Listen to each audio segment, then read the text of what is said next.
Hello and welcome to Earthcast, a platform for discussions about bridging the resource gap between people and planet.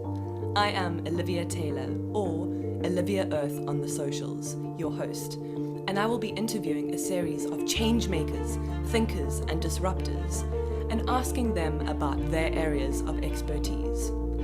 Together, we will discover fresh perspectives and the most useful levers in society for change.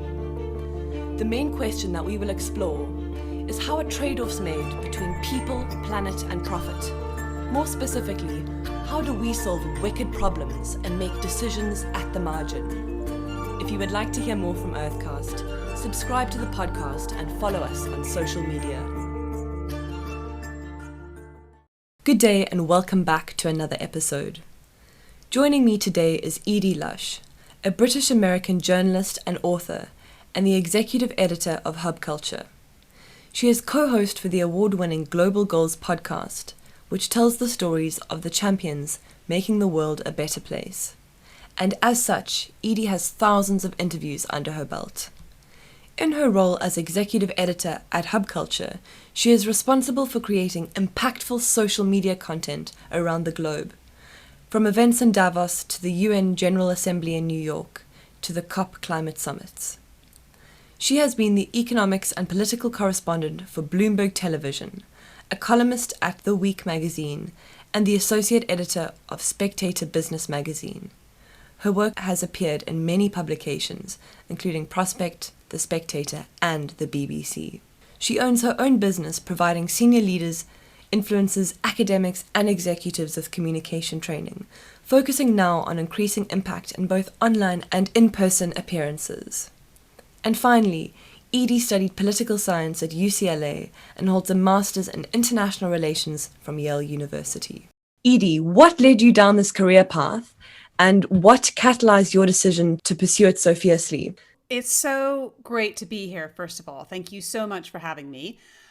My career path, I am from California. I live in London. I've been here for over 20 years. I originally was a political analyst for an investment bank. When I first moved here, I then moved to Bloomberg Television. I covered politics and economics. I wrote for magazines. I was associate editor of Spectator Business, and I wrote some of the business pages of The Week magazine. And I still do a lot of journalism. I have a podcast. I'm the co-host and executive producer of the Global Goals cast. And I have found it to be a rich seam of stories, of inspiration. And for me, it is the way to cause action. We all know, at least I know from being in journalism, that if it bleeds, it leads, right? We hear so much bad news out there. The thing about bad news is that it doesn't motivate change. What motivates change is people hearing inspirational stories. And I know this as a communication trainer, because that's one of the other things I do is I work with people to help them tell their story. And I absolutely know that when you use storytelling for good, you get more action, more people motivated towards a positive goal. And for me, that is hugely inspiring. Does that answer your question? Thanks, Edie. Yes, that's lovely. I really appreciate that. And yeah, I like how you're thinking about those issues. So then further, I guess, why have the SDGs, and for those who don't know, the Sustainable Development Goals, why have they gained international acclaim as the blueprint for solving some of our biggest existential threats? These range from governance issues to social issues to environmental issues. I like to think of the Sustainable Development Goals as the world's to-do list. They were created in 2015 and signed into being by over 190 countries. Almost every single country in the world agrees that these 17 goals are the way we want the world to be by 2030. They're a little bit complicated, so why 17 goals? Why can't you just have 10 or 20? There are so many different aspects to them. If you really dive deep, they've got indicators and ways to measure them. But I like to think of them in a much more simple way. And I think the reason that they have gained so much momentum is that they came at a time when a lot of different conversations came together. So we have a conversation about diversity and inclusion.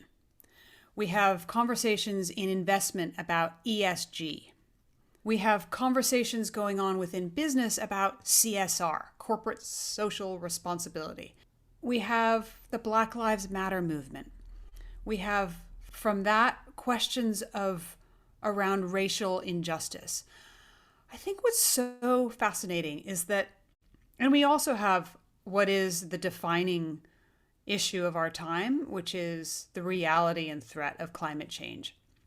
And I believe that over the last few years, these conversations were converging. And what the Sustainable Development Goals allow anyone to do is to see the links between all of those different conversations. If you take any one goal, take gender equality, for example, you scratch the surface and you see that to achieve gender equality, we need to work on education, on healthcare, on solving the concerns relating to climate change. They're all related, and that's what I love about them. I like to say that they're like a ruler, a measuring stick that you can hold up to your government, to your company that you work for.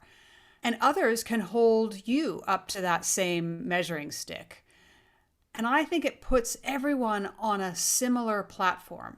You don't have to care equally about all of the goals, and it is totally fine to have your own favorite sustainable development goal. You don't even have to know what numbers they are.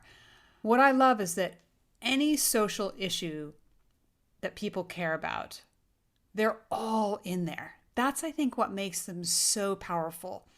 I think the other thing that makes them really powerful is that they are goals for everybody. So I remember for my very first podcast, first episode of the Global Goals Cast, I interviewed someone in Austin, Texas, who runs an NGO which looks after orphans in Africa in particular, and India as well. And this woman told me how she had stalked Amina Mohammed, who is a UN official, in Davos at the World Economic Forum, and almost rugby tackled her into a snowbank because she said, you have to put orphans into the Sustainable Development Goals. You've got to make it clear that orphans are one of those people who really have to benefit. And Amina Mohammed turned around and said, you know what? This is the beauty of the goals. They're not just for orphans. They are for everyone. Every single person is included in these goals. And when you look at them, beyond just the colors, but if you actually look at just the title of each one of those goals, it's very difficult to disagree with any of them. And I think that's what makes them so powerful. Thank you so much, Eide. And I love that analogy of the Sustainable Development Goals being a to-do list for the world. I think that's such a lovely way to think about them. Yeah, I'm really trying to spread that as much as possible. So I would encourage you to use it.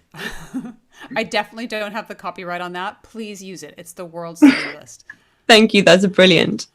And I want to know further, how do the Sustainable Development Goals then influence business, both at a micro and macroeconomic level? Is this trickling down to the most impoverished communities? Because the trickle-down theory of increased trade into Africa for improving the most impoverished is obviously not working. So how do the SDGs hope to tackle these issues in a more constructive way, or in response to the weak economic claim of the trickle-down effects?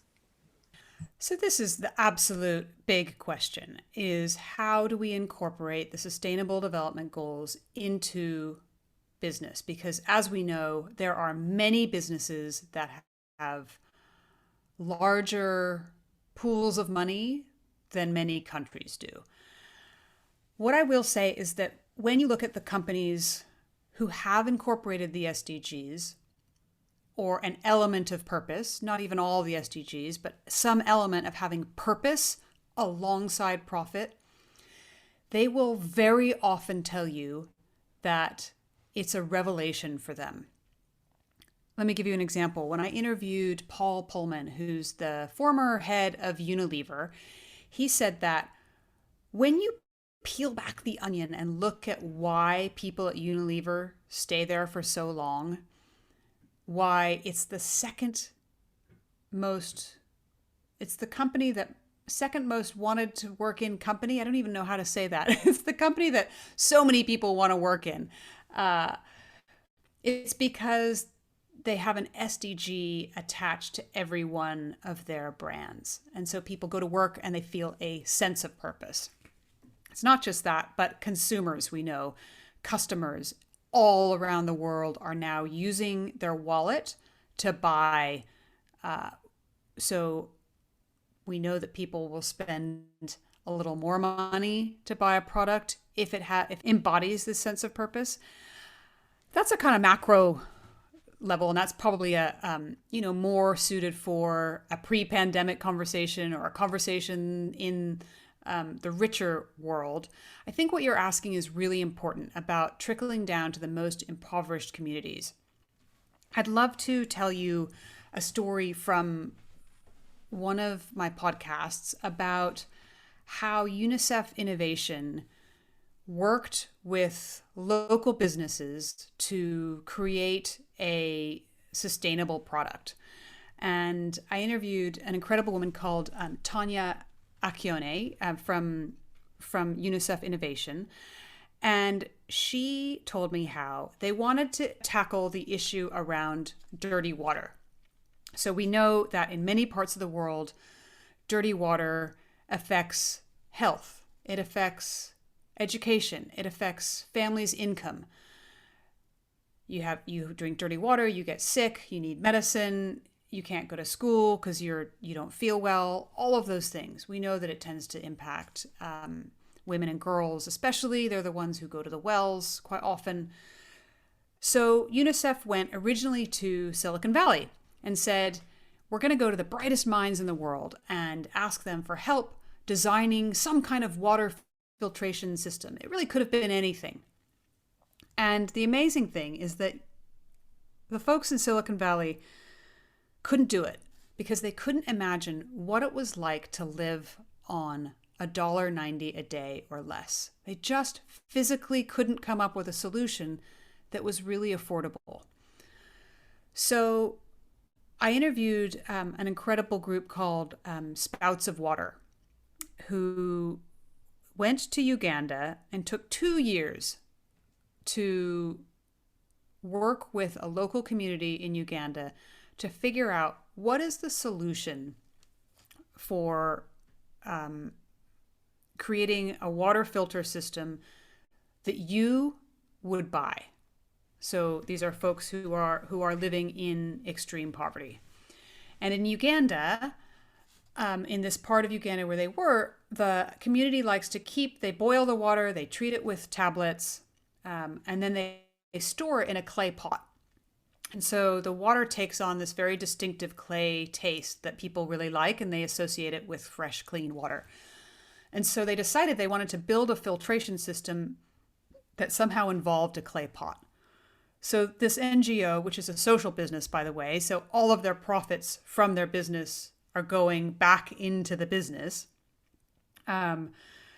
worked with local farmers. They purchased surplus clay that the farmers were digging up anyway and previously just leaving by the side of their fields. Now they had a second income source, so they used this. They sold their clay for extra income.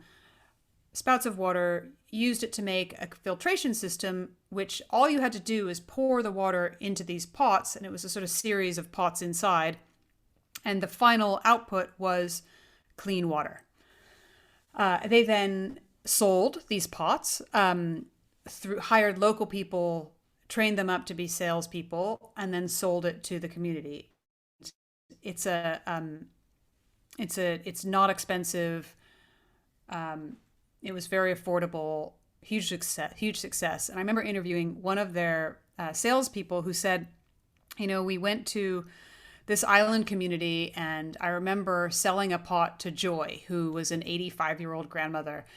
And I came back a month later to see how everybody was doing. And she said, I've saved money because I don't have to buy the tablets to purify the water. I don't have to buy extra firewood to boil the water.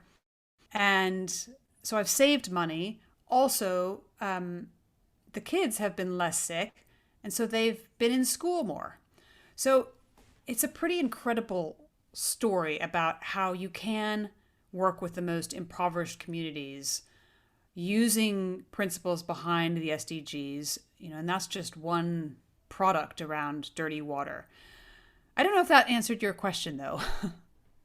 Edie, thank you so much. I really appreciate a positive story, and not just a feel-good story, but a real case study of a multidisciplinary approach to some of these more complex issues. And that really leads me to my next question. How do you personally deal with the trade-offs between social and environmental concerns and business as usual? How should businesses be thinking about these trade-offs with the added barrier that the status quo is not responding fast enough to mounting environmental and social issues? So how do I personally deal with the trade-offs between social and environmental concerns? Well, it is definitely a tough one. I think that the world is changing really, really quickly. I did an episode of the podcast about a couple of episodes. I've done a lot of episodes about climate change. And I remember interviewing a guy who runs the pension fund for the Church of England here in the UK. And it turns out that this is a pretty big pension fund. There's a lot of retired vicars, so they have a lot of money. And he's part of a group of people who are a group of pension funds who are divesting. So they're taking money out of companies that are not signed up to achieving the Paris Accord. And they are taking an activist position. They're very happy to talk to companies about why they're doing this. They will go to shareholder meetings and explain why they're going to take their money out if this company doesn't change. And we've seen some really extraordinary moves as a result of this kind of movement. So we know that Shell, for example, the oil company, is moving towards the Paris Accords. BP is another one here in the UK. We also know that there are a lot of companies who have not yet moved. And I absolutely believe that part of it is business pressure. So there's this idea of the courageous collective.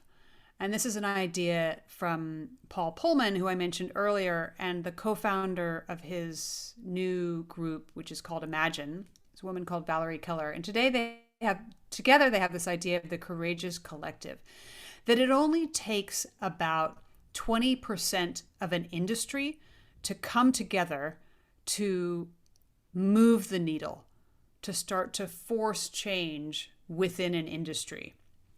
Now, oil and gas is one of the biggest issues we have today. It is one of the biggest giant trains that we have to relay the track for. But I absolutely believe that business has an enormous part to play. I also think that we, as a globe, have lost our way over the last 4 years. We have a new president in the United States, Joe Biden, who is has re-signed the Paris Accord. We have to see change this year, and there is a lot that has to come from government. If you really listen to what Antonio Guterres, the Secretary General of the United Nations, says, we can't do this without governments, and we absolutely cannot do this without the United States. I've been incredibly heartened to see some of the moves by the automobile companies in the US that are going fully electric. But as we know, it's not just going electric that matters, it's where that electricity comes from. So there is still a ways to go. I love Christina Figueres's phrase, optimism and outrage, and I think we need both of those things to keep the pressure on.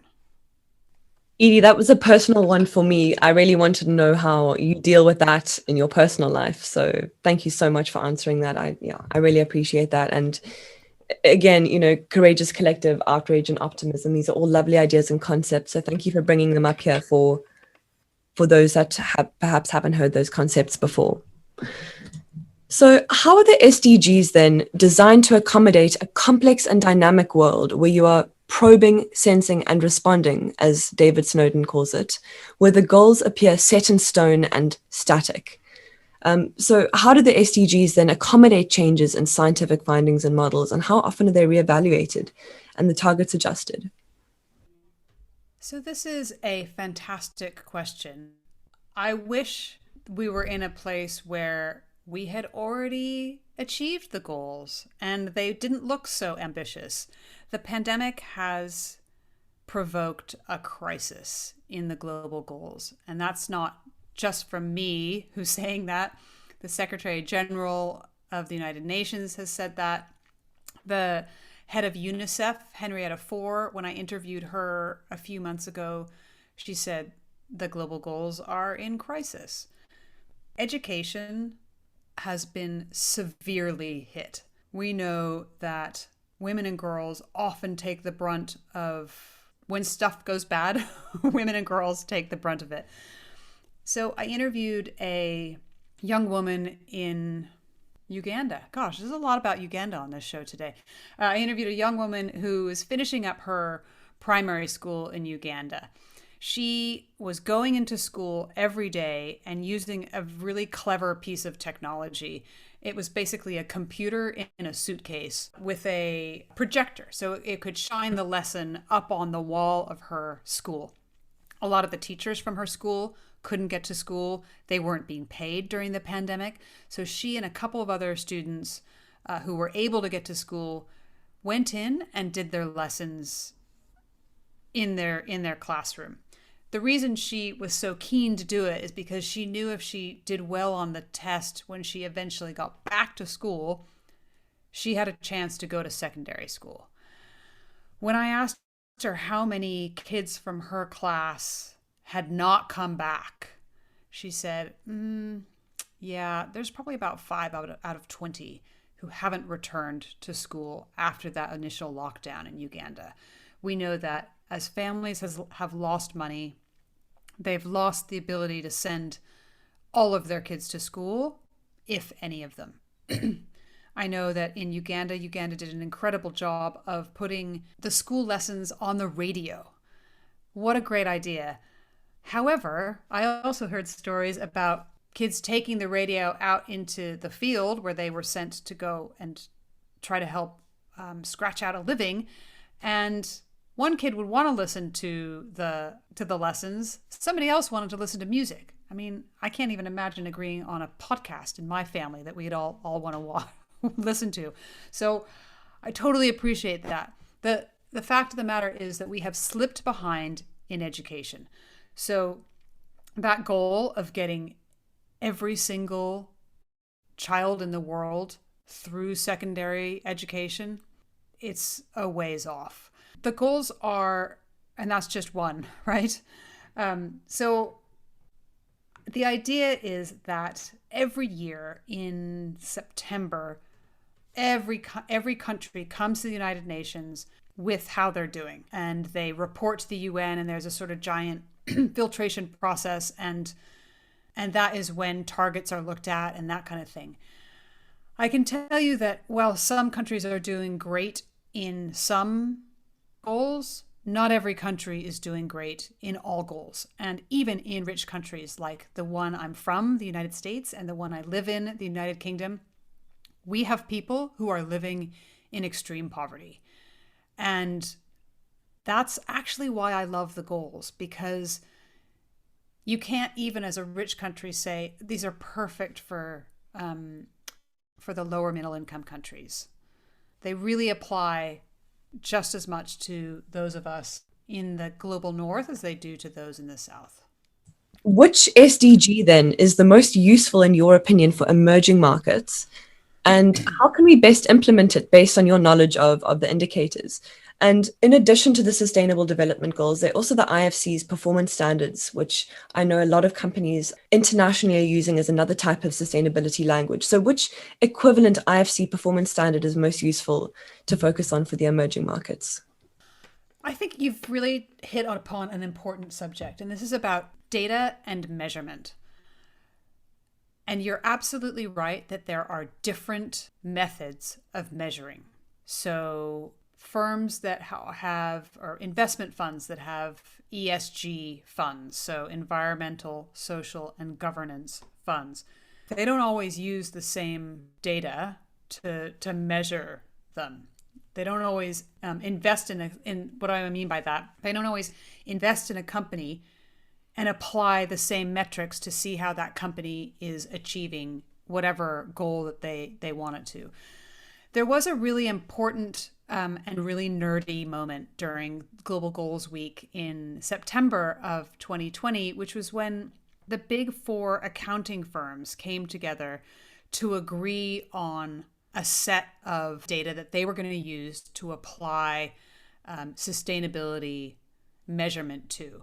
So that, I think, was a really important moment, one that if you have a look at Gillian Tett's articles from that time, she wrote about it. She's a journalist from the Financial Times that I collaborate with a lot on the podcast. And if you look at her articles from September of 2020 on this issue, she calls them warrior accountants. And I love this idea of accountants out there with their, with their assegais, right? They're storming towards achieving the SDGs. But it's a really important topic, and it is totally in flux. So we exist in this moment in which we are all trying to figure out how to measure sustainability. We're also in a moment when I think people, like everyone listening to this podcast, is getting to grips with the idea of what sustainability means in their lives and how important it is to them. So when you ask about which goals are more important for folks in developing countries or in lower and middle income countries, it kind of depends on really what town or city you live in, or village even. I think sustainable cities is a really interesting one because we know that now most of the world lives in a city, and in the next 20 years it's only gonna grow. So thinking about how you build sustainable cities gets everywhere. So it gets at that clean water, it gets at education, it gets at, clean transportation. So for me, that's a really interesting one, especially as we see cities in Africa being built, not just, the capitals, but the second, third, and fourth major cities in every country. I think that's a really interesting one.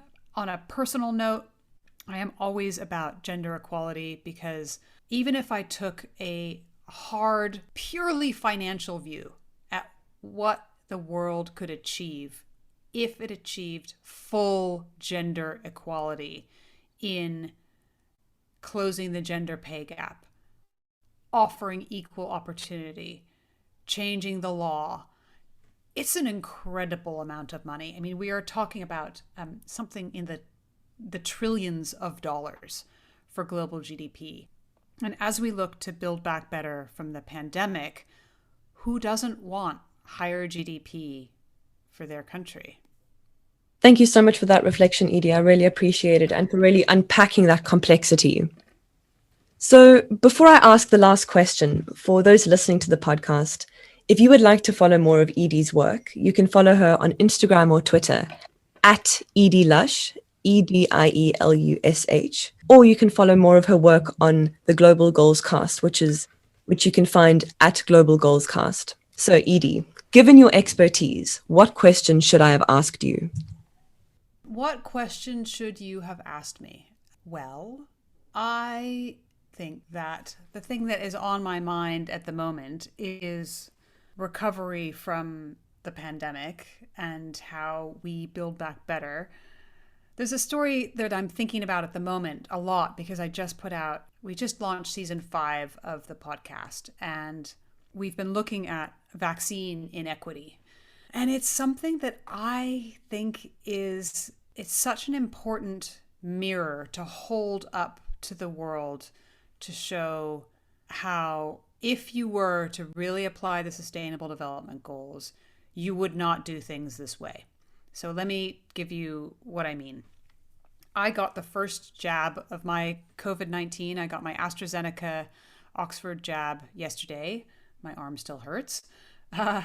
And if I were in Kenya, I wouldn't get this until probably sometime next year or maybe the year after. Now, is that fair? Is it fair that everyone in the UK will have at least one shot of the COVID-19 jab, every adult, by July, where frontline healthcare workers in Kenya, in Ghana, are only just getting their first dose this week? I don't think that is fair. Now, if you want to dive into this issue, be delighted to speak to you about it. Do have a listen to the podcast. I'm also on Clubhouse now every week talking about this particular issue. But what's really interesting is that if you really applied this issue of fairness on a global level, we would have done this very differently. We would have set up a system in which all healthcare workers and the most vulnerable across the world were vaccinated first. And then we would have looked at other issues. There's a lot of reasons why this hasn't happened. The most important is that our political leaders are elected nationally. So my Prime Minister, Boris Johnson, is elected to look after the interests of people like me, who may or may not have voted for him. Same in the United States. President Biden is not elected to look after the public health needs of the whole world. You can totally understand as well why a country like the United States, who's lost 100,000 people to COVID, that's more than World War I, II, and Vietnam all put together. You can totally understand why they want to protect their people. Of course they do. But if you take a different lens, and so for example, I interviewed a woman called Emma Ngaiza, who's a health manager at a place called Shining Hope for Communities in Nairobi in Kenya. And she says, she got COVID. She had a terrible time. There's incredible stigma, as I'm sure your listeners know. There's incredible stigma in places like Kenya of getting COVID. So nobody wants to tell anyone. So she didn't tell anyone. She just left work for a couple of months and stayed at home. She's a single mother. Her kid couldn't kind of get with the online learning. So he ended up falling back a year in school. She's okay. She's got a fantastic employer. She's been able to go back to work. Her kid is in a different school now, behind a year in school, but he's back in school. But purely the impact on those frontline healthcare workers it's really stunning. And it's not just her. I interviewed the co-chair of the response to the COVID pandemic in Mozambique. And Mozambique is one of those places where they do have the data. We do know that fewer people are dying than in the UK, but that does not mean that people are not dying. And that does not mean that the people on the front line, the healthcare workers, are not suffering. And in fact, in a place like Mozambique, there are fewer doctors per number of patients than there are in the UK. When you take out a couple of doctors to COVID, either illness or death, the impact on the population is even greater. And, when I talk about this issue with public health experts, there's a lot of different reactions. So, there's a lot of different proposed solutions to this. But one of the things that really struck me is I was speaking to a public health official who happens to be my sister-in-law. Her name is Olivia Lush. And she said, you have to see it in the context of development, right? In a place like Mozambique, there's only one hospital, one major hospital, and that is in the capital city. It's a very different, and it's in a very different stage of development. And so, in some ways, the response to COVID has been great. COVAX is working. It's raising money. It's getting to people that it needs to. But equally, it is a reflection of just how unfair the world is. And if you care about making things more fair, that's why I love the Sustainable Development Goals, because they are a way for us to try to make a fairer world for everybody, to try to achieve equality for everyone, to try to improve and make lives that people want to live everywhere, all over the world. Thank you for joining me today at Earthcast. If you enjoyed what you heard, please subscribe to this podcast and leave a review. Let's chat next episode, where I will be asking more creatives and intellectual disruptors about making decisions at the margin. See you next time.